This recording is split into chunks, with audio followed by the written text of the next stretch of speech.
Hello, everyone. Welcome back to the J22 report. I'm your host, Johnnie Market. You all know that drill. Hit that like button and subscribe if you already have. Just want to do a little disclaimer. Nothing I talk about should be construed as investment advice, only my opinions and thoughts on the market.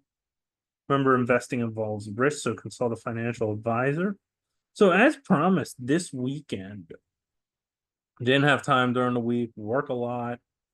And so I had to get into what a lot of stuff in the news that I wanted to go over and talk about. So we'll talk about it. I'll do another video tomorrow because there's just so much I can't. So anyway, the mainstream media, you talk about Walmart, and one of the things actually, if you look at Walmart, one of the things they were talking about how Walmart's earnings and retail sales are going very well, and that ease the worries of recession and how soft landing. But if you look at this, just show just what lying they are. Insider sale executive Vice President Daniel Bartlett sells shares of Walmart. If the consumer is so strong, the retail sales numbers have any bearing of reality. Why is Walmart's executive vice president selling shares? This is where the Americans shop. So look at this. Over the past year, it sold 4,648 shares and has not purchased any shares. So no insider buys, but 90 insider sells. So you look at it, the executives know what's going on. They see what's happening. But it's still most of corporate America, we're facing a crisis of competency. And I'm not even talking about like the lower level or middle areas. I'm talking about management, leadership, not just political. There's many reasons. I don't know YouTube's terms of service, so I'm not going to talk about it. Why there's but I'm talking about even the leaders of corporate America, whatnot, they're not very competent or ethical. But anyway, Walmart beats earnings, lifts outlook. But if you look at it, it's not because the consumer is doing so well. If you actually look why, we've been covering this. So if you've been listening to this channel, but look at this, we're seeing that consumer continues to be discerning, choiceful, value seeking. And we're not seeing any incremental frame. So yeah, basically our consumers are poor. It's not value seeking. That's the new buzzword. Why don't they just say it? We have poor consumers now, but they don't want to say that because then they'll have to admit the economy's bad. But upper income, the suburbans, people making six figures or more, they no longer can afford to shop at the higher end stores. They're trading down to where the quote unquote plebe shop because they can't afford to shop even at the Home Depots.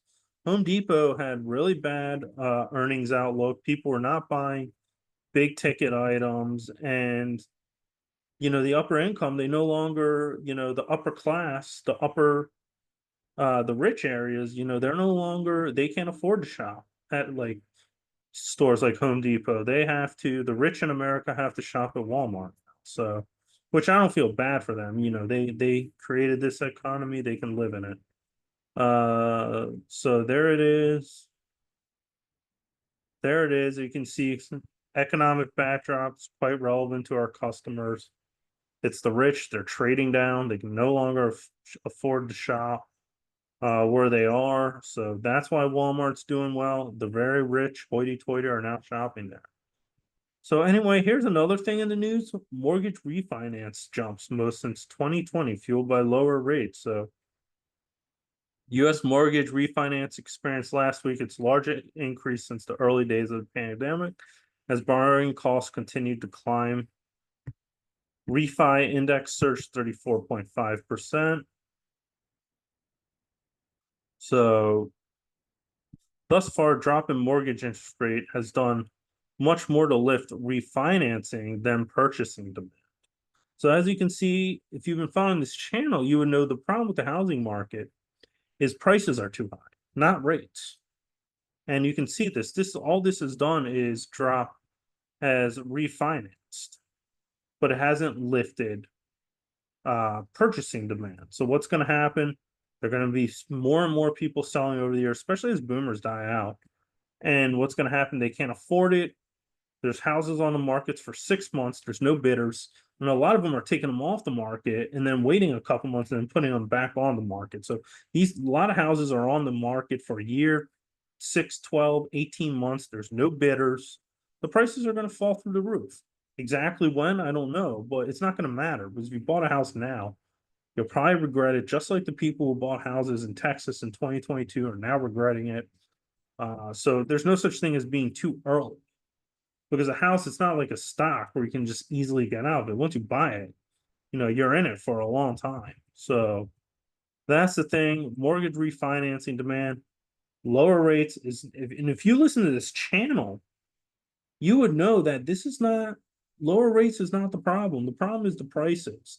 And if you're like, I didn't know that, why didn't then you're not subscribing to the channel, number one. So you should hit the subscribe button. And number two, if you didn't know that, but you subscribe, then you need to hit the notification button and listen to my videos because I've been pounding the table on this. So you need to listen more and you need to listen clearly. So you can get the good information. That's why I'm here. I filter out all the BS. Like I just went down to a couple of paragraphs that told a couple of sentences that said anything. So hit that like button, subscribe, and hit the notification button. If you already subscribed and this news surprises you about the refi and the lack of despite and with lower rates not lifting up purchasing demand, you need to pay attention better. So anyway, more things on the economy. Expedia CEO, travel slowdown is real. Remember in my last video, not my last, but a video prior back, I talked about how they estimated there would be strong travel demand for the summer. I said it was BS, and I was going through other articles that showed it's not. But here it is, Expedia CEO verifying what I've said. The travel slowdown is real. Of course, they say, but things may. I love that buzzword, may. That way they can't say they're wrong. They said we said it may get better. We never said it would. And that's the reality. That's what they're doing. So let's keep going. Your suitcases may be collecting dust for the next few months. Yeah. People can't afford to travel, so they're not traveling. With a more cautious consumer, translation, with a poor consumer and high travel costs, some of the country's biggest travel companies are calling out a summer slowdown. Now if you've been listening to this channel, this is not I was talking about how this was going to be the summer slowdown. Well, I didn't say summer slowdown, but how the quote unquote travel demand, the strong travel demand is not true. So it says market domination, the company has seen a slowdown in demand and could extend deep into the quarter. That means the fall. Demand is expected to improve. Yeah. They're not going to say is going to improve for the travel season. They just say expected. We expect it, but doesn't mean it's going to happen. And I love how they're trying to keep sentiment up. Demand has been relatively shallow and doesn't suggest a recession looming. But the tone change from the top leaders has been noticeable. And this is what I say, incompetence at the top. They don't have people like me in the boardrooms saying these things. I wouldn't even be allowed in the boardroom. But they're dumb. And that's why they couldn't see this travel slowdown coming.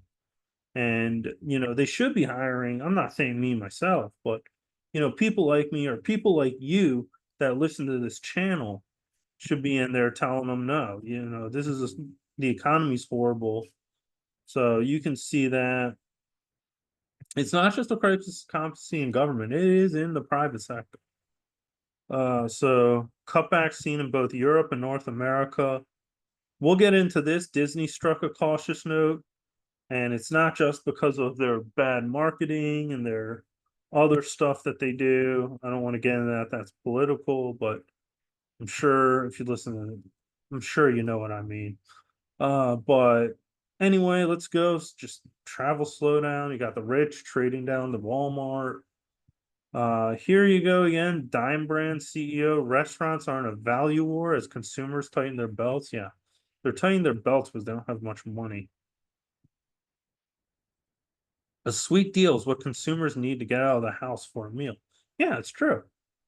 So it's a value war. So they just don't want to admit that the American consumer is a lot poorer now. Fight for a share of wallet. So eaters are becoming more discerning with their dollars as prices remain high after years of inflation. So, and then, but Dime Brands is facing competitions from all sides: fast food, fast casual, and full service. So, here you go. Same store sales, Taco Bell or Fuzzy's Taco Shop down 7.5%. McDonald's same store dropped 7% in quarter two or 0.7. So as you can see, a lot of these brands, Burger King, Pizza Hut, Apple, I'm just doing the picture. McDonald's, I don't know much about. Full service rivals have leaned into heftier value offerings and market campaigns. Why don't they say this? Sales. That's what they're doing. They're doing sales. Buy one, get one free, BOGOs. And I see this happening. This one company I went to, we had breakfast this morning. My wife and I, we went out to eat. And the reason we went out to eat was we got to buy one, get one free at this place called First Watch, which is a fantastic breakfast place. Never gave sales because the food's very high quality.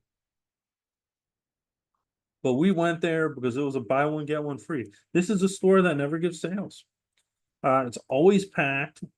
This time, Saturday morning, no problem waiting. Only 5 to 10 minute wait. Used to be an hour wait. You come in Saturday or Sunday morning, and you had a long wait. So anyway, you can see the American consumer can no longer afford to eat out, so they're not eating out. Dime Brand CEO.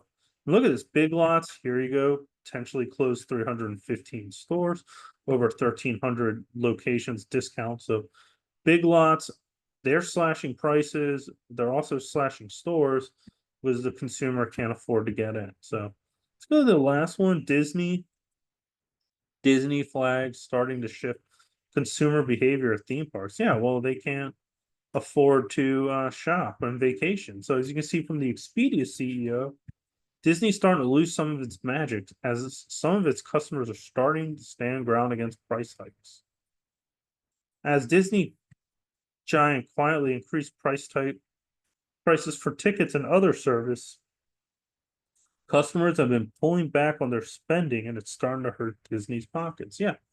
Well, that's because prices are too high. And this is what we need. How do you solve this asset price deflation? That's what needs to happen to turn this economy around.